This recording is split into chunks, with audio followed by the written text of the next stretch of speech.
परशुराम ने उस अर्जुन का वध किया जिसके पास 1000 भुजाओं की शक्ति थी, जिसने रावण जैसे महाबली को भी युद्ध में बंदी बना लिया था। आखिर इतना शक्तिशाली राजा परशुराम के हाथों क्यों मारा गया?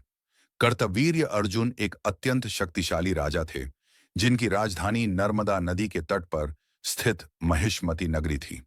पिता कृतवीर्य के बाद वे कम उम्र में ही राजा बने। शीघ्र ही उन्होंने समझ लिया कि एक राजा के लिए सबसे बड़ा सहारा उसकी शक्ति होती है। इसी सोच के साथ उन्होंने कठोर तपस्या की।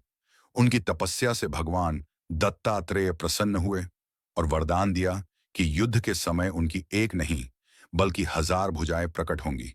इसी कारण वे सहस्त्र अर्जुन कहलाए। इस अद्भुत शक्ति से उन्होंने सातों द्वीपों पर अपना अधिकार स्थापित कर लिया। उनके राज्य में अपार धन समृद्धि थी और असुर, दैत्य व नाग तक उनसे भयभीत रहते थे।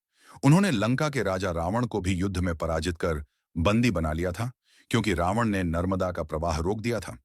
बाद में रावण के दादा पुलस्त्य ऋषि के अनुरोध पर उन्होंने रावण को सम्मानपूर्वक मुक्त कर दिया। लेकिन शक्ति के साथ अहंकार भी बढ़ गया।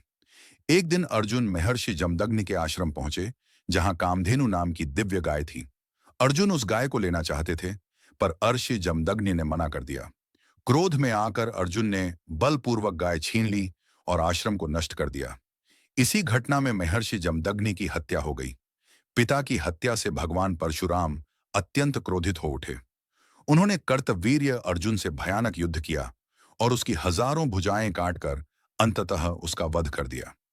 इसके बाद अर्जुन के पुत्रों ने भी जमदग्नि की पत्नी रेणुका की हत्या कर दी, जिससे परशुराम का क्रोध और बढ़ गया।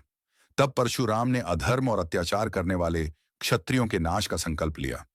जब यह कार्य पूर्ण हुआ तो उन्होंने अपने कर्मों का बोध कर प्रायश्चित किया और अपना कुल्हाड़ा महेंद्रगिरी पर्वत पर रख दिया। आज भी मान्यता है कि भगवान परशुराम महेंद्रगिरी में जीवित हैं। अगर आपको भी ऐसा लगता है तो कमेंट में लिखिए, जय श्री राम।